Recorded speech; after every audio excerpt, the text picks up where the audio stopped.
Hello beautiful soul! Welcome back to my channel. This is Meisha Amir from Japan, kapayan sa Guitarist. This reading is for you. Tingnan natin ang iyong full moon in Scorpio this May. Tingnan natin ang mga pagbabago. This full moon in Scorpio is it will affect sa iyong relationship. No? Maaring magkakaroon ng mga revelation, enlightenment, or mga paramdam, or maaring malalaman mo na crush ka pala nito, gusto mo pala yan, ayaw mo na, yung mga ganong situation sa inyong buhay.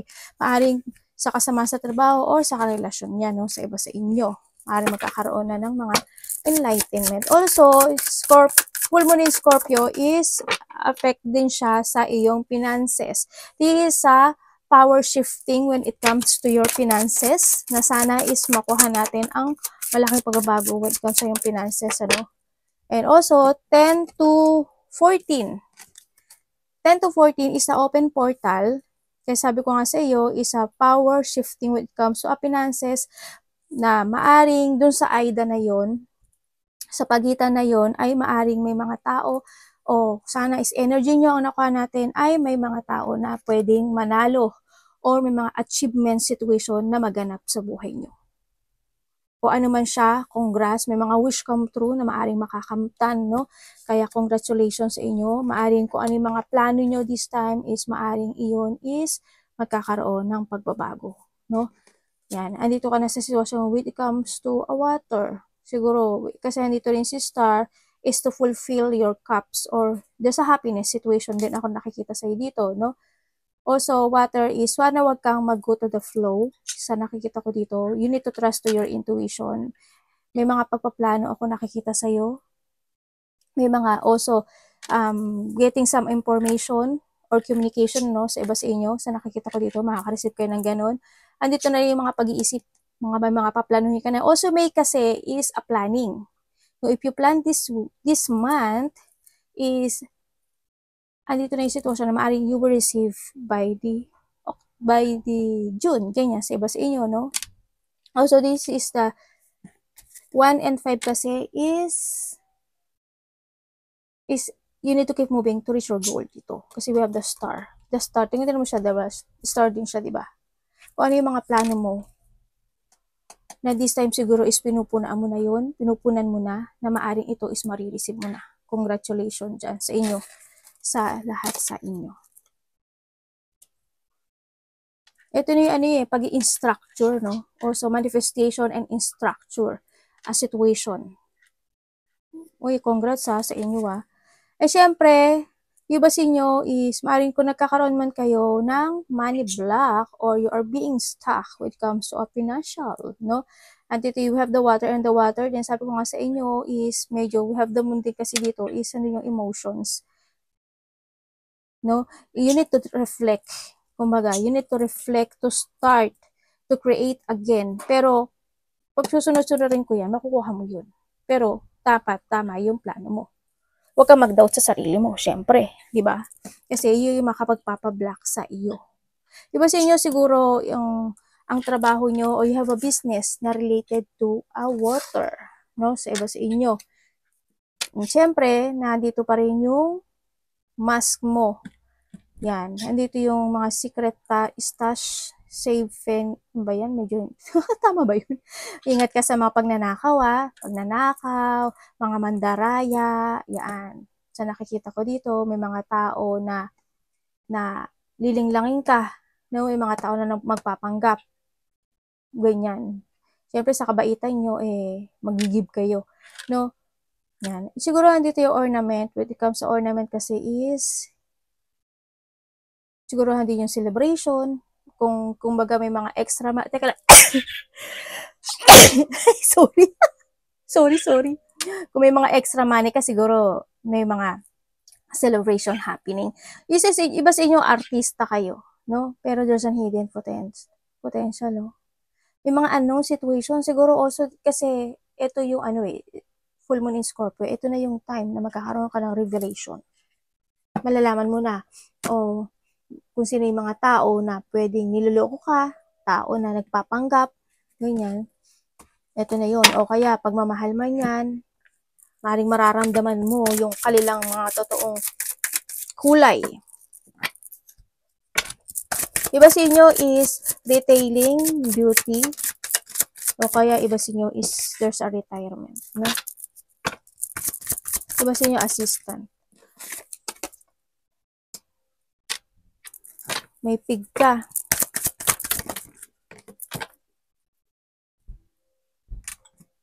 Saan na yun? Uy, nagkakaroon. Sa iba sa inyo ha, medyo hirap ata kayo sa pera. Or sana wag, no? Sana wag ganyan. Pero siguro magkakaroon ka ng enlightenment this time. Kasi handito si Lucky.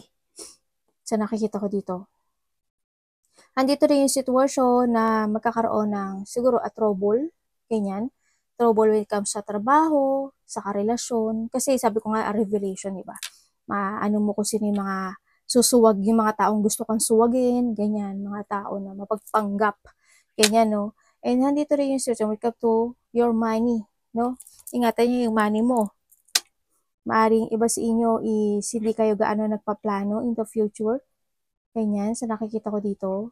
Or nagkaplano man kayo is hindi nila ilalabas din. Siguro this is a time na mas more ka pang mag-focus sa plano mo this time para hindi maging fig ka, no? Sa nakikita ko dito. O maaaring may mga babuyan kayo, no? Kasi yun yung nagiging distract mo dito sa nakikita ko. Kumaga nagkakaroon ng blockage sa'yo, no? Yung iba sa inyo siguro distraction when it comes to your work, ganyan. Maaaring nagkakaroon kayo ng thinking sa pagbabago this time. Denial, may taong magdi-deny sa'yo. Life purpose. Focus to your target sa iyong idea, no? Nandun ka na sa sitwasyon mo. Ito na yung pagsisettling mo sa bagay o sitwasyon mo. Dito. May babalik. May taong babalik. A person from the past. Ito na nga. Dito na yun. Alam mo, this is the time kasi na pwede kayong mag-express ng inyong love. Tandaan nyo yun. This is the time. Hanggang ano lang, 10 to 14. Humabol na kayo. Humabol na kayo. Ito rin siguro magsisettling down na kayo. Andito kayo sa choosing your path, sa nakikita ko dito. Kasi you want to, kailangan nyo mag-trust sa intuition niya, kung anong path ang gusto nyo tahakin. Kung this is a love life, yan. Depende sa inyo yun. Pero there's an offering ako nakita. Pero may pabalik na tao. Or nahandog yung situation na remembering the past situation. O kaya, marireminizing mo yung when it comes to finances, yung dating wala ka talaga. Na ngayon is mapupursige ka na. No, sa nakikita ko dito. And you will choose your path wise. Magiging wise and strong ka na this time. Diba siguro sa inyo is, kayo, mahilig kayo mag-drawing, magbuburda kayo, o designer kayo, ganyan. Sa iba sa inyo, fashionista kayo, artistic, kumbaga, edivore, could be perfect for you, sinasabi dito, no? You're being called and embrace your individuality and express yourself. Ito yung situation, siguro kayo siguro iba nga, fashionista nga, siguro iba dito, no? O hindi yung mahilig kayo sa mga damit, bags, o always want ng presentable. Nagiging presentable kayo. Know your target, dito, kailangan alam mo yung tatargetin mo. Ito is sa inyo idea, may mga new inspiration, ako nakikita sa'yo. Kumbaga, dito na rin yung, awakening or enlightenment sa, kumbaga, mag-trust ka sa intuition mo kasi i-awaken ka. Kumbaga, dito na yung pagkukuling ng divine sa'yo. No? Sa mga gagawin mo this time o mga dapat mong gawin. Uy, magkakaroon ng this time, sa nakita ko dito, this full moon is nahandito yung inyong relationship is magiging good, sa nakikita ko dito. If you are in a relationship, sa family mo man yan, sa tao na mahal mo, magkakaroon ng connection.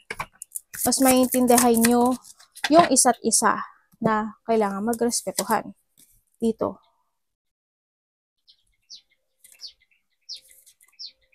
May mga tao talaga na hindi ka gusto. May mga tao na magiging denial sa'yo, dito. So, nakikita ko dito. or maybe you are denial kasi handun yung confusion mo. Maaring nalilito ka sa iyong tinatahak, no? Sa iyong mga gustong gawin o desisyonan this time sa nakikita ko sa iyo dito. Kumbaga, wag magpakatotoo ka lang, no? Kung this is a love, kung there's a person na gusto mo bumalik at gusto mo pa siya, why not, 'di ba? Why not? O kaya naman, when it comes sa trabaho mo, o if there's an opportunity na nagbubukas sa'yo, o kasi may offering tayo, 'di ba? Tahakin mo. Nasa sa'yo 'yun. Pero may babalik na tao. May mga collaboration ako nakikita. Maari ba sa inyo is nagkakaroon ng when it comes siguro sa mga tao na kasi andito si Mas, andito si Butterfly, andito si Toro, andito si Baboy, may mga tao na hindi ka gusto. Maaaring kakaroon ng insecurity, ganyan, sa nakikita ko dito. Pero when it comes to a relationship sa iba sa inyo, is magkakaroon ng mutual understanding and respect. There's a harmony in a relationship. Makaka-experience ka ng peace and calm situation, no? Maaring sa anak mo, sa asawa mo, sa boyfriend mo, girlfriend mo, sa family mo, no? Pero when it comes to collaboration, siguro maaring iba sa inyo is mapili lang talaga. Or you need, no? Kasi nandito kasi si Mas. Kailangan mo mamili talagang maigi. Kasi maaring isa sila sa ikakapapahamak mo.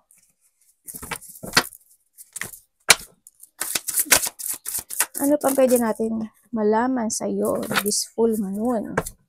Ba? Nalo.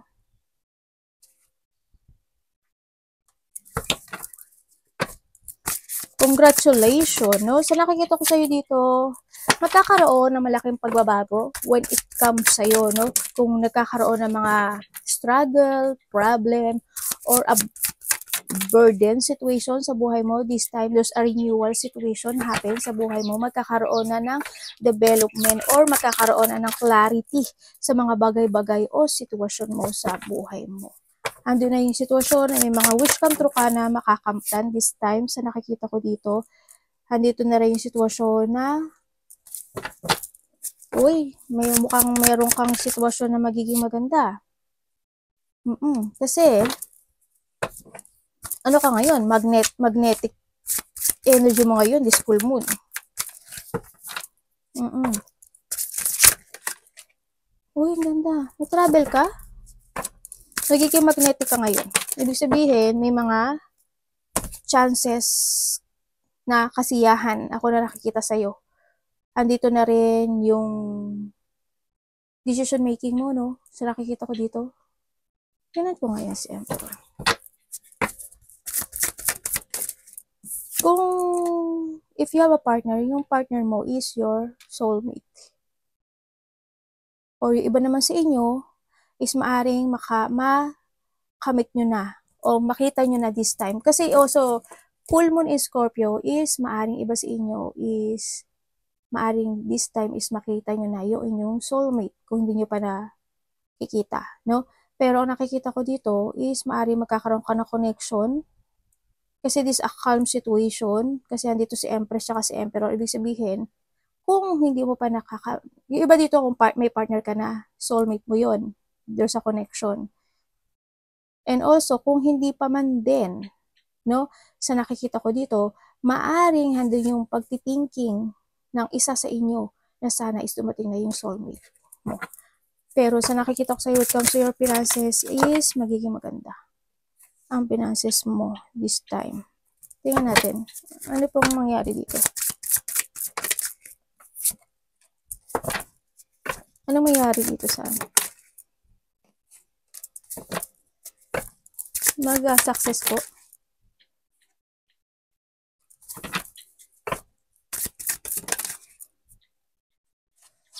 Okay, sa ngayon may mga iisipin kayo, no? Sa nakikita ko, kumbaga may mga pagpapasya. Kumbaga you are patiently waiting sa isang bagay o sitwasyon mo sa buhay mo na maaring pinupukusan mo na ito. Sa nakikita ko dito, no? Maaring related to your work, money, pero may good news na darating sa iyo. Sa nakikita ko sa iyo dito, May mga kasiyahan ako nakikita sa iyo eh. There's a victory and success ako na nakikita sa iyo. Siguro there's an achievement situation ako na nakikita sa iyo. Makaka-receive ka daw ng gift or meron kang travel. By June, you have a travel ba? O kaya andin yung sitwasyon na makaka-receive ka ng gift, money, or pagmamahal, or suporta. Ako nakikita sa iyo dito. Sa mga tao na malalapit sa iyo. And also,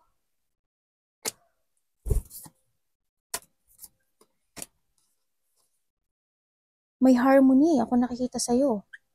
After, you are patiently waiting sa isang sitwasyon mo sa buhay mo, makakamit mo siya. In 1 month. Sana 1 week, no? Sa iba sa inyo, month to. Sa iba sa inyo ay week lang. Sa nakita ko dito. Baka this week. O baka ngayon pa lang, 1 day, 1 week. Yeah, may mga receiving of a good news or something happiness and fulfillment situation ako na nakikita sa iyo. May tao dito namimiss ka.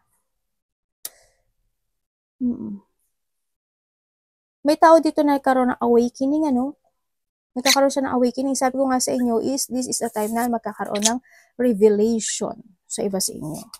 Maaring nahandito talaga si the past na maaring connect sa'yo or may magpaparamdam sa'yo. Sa finances mo, may mga good news naman. Kung ano yung mga hinihiling mo, makakamit mo siya.